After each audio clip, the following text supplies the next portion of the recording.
Hi, everybody. Joe Cioffi here. Weather in 5 days in 5 minutes on this Tuesday, the 12th of March. And things are calming down in the east after the screaming winds of yesterday. Frequent gust of 50 miles an hour. That's done. We still have a little bit of a wind issue today, but we'll call it breezy instead of windy.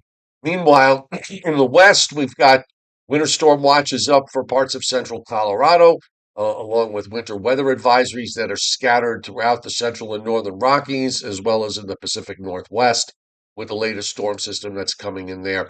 On the surface map this morning, the storm system is sitting just to the east of easternmost Nova Scotia and will continue to move slowly away, but you still see some isobars here.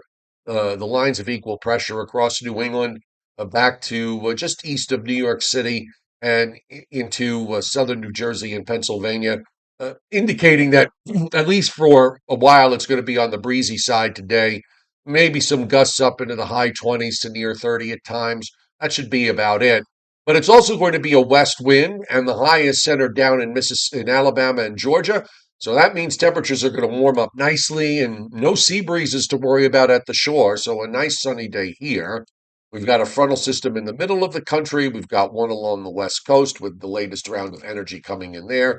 And the satellite shows mostly clear skies throughout a good chunk of the Northeast down to Florida and all the way back west into the Mississippi Valley. You see some moisture up coming in from California, going northwestward up into the northern Rockies with that next system coming into the west. And as far as the radars are concerned, eastern Maine, some leftover snow there.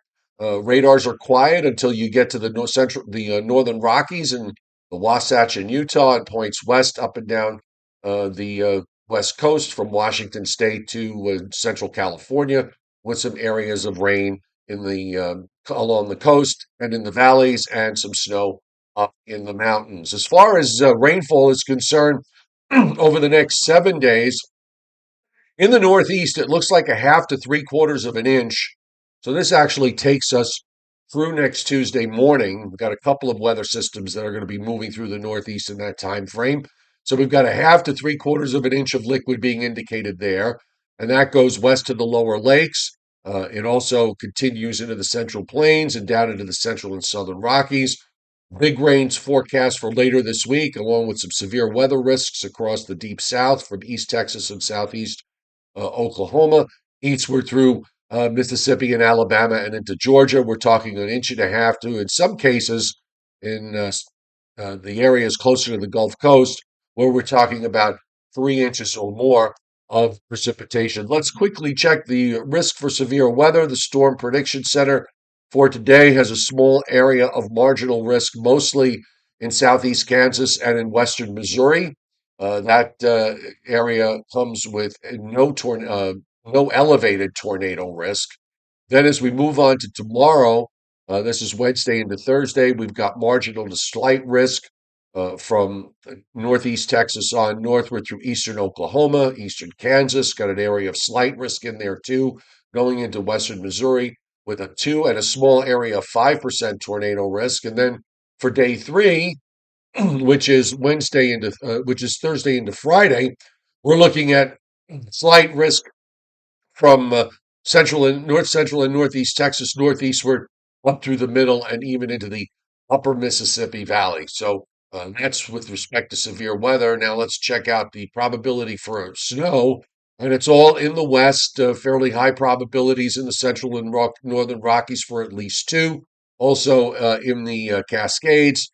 And if we go up to 4, you can see high probabilities in Colorado into Wyoming, and we'll take it up to 8. And we also see a large area, 50% or higher probability for at least 8 inches of snow looks like mostly in central Colorado, along and just a little on either side of I-25 as you go north from there. So as far as the weather goes in the east, we've got nice weather today and tomorrow with sunshine. Again, still a bit on the breezy side today, but temperatures should make it up to 60 or better in many locations. Wednesday, pretty much the same. We'll take it a little bit higher. Probably some warm spots inland if they can keep the sea breeze out. We could see temperatures up closer to 70 with a fair amount of sunshine. Then, as we move into Thursday, we've got a low that moves up, lower pressures moving up toward the Great Lakes. Most of that is going to pass by to our north. So, I think with respect to showers from this, you're probably going to see it in upstate New York and in central and northern New England. Everybody else should be dry. We'll wait for another low behind it with a second cold front, and this will probably bring some rain or showers later Friday night into Saturday. So, both systems, depending on cloud cover, that will impact how high temperatures get. I don't think we're going to see temperatures run away up into the 70s, like I noticed that some people were forecasting. That's going to be a really hard sell if there's cloud cover around. Once this front goes by, I think the weekend looks okay, but we do have a colder weather pattern setting up for next week, and the arrival of that cold air probably comes in Sunday night with a weather front. And as long as we don't get a wave to develop on that front. It's just going to be basically colder and drier for the start of next week. And by the way, you can see the energy in California as these systems move eastward. You start to get into that severe weather risk uh, breaking out, particularly for Thursday into Friday. You see it there, eastern Oklahoma, excuse me, into southern Missouri, and that continues on Friday. Probably going to have some severe weather risk in the Tennessee Valley as well as parts of the deep south for the end of the week. So we'll see you tonight on the Joe and Joe Weather Show podcast. That's at 7:35 p.m. Have a great day.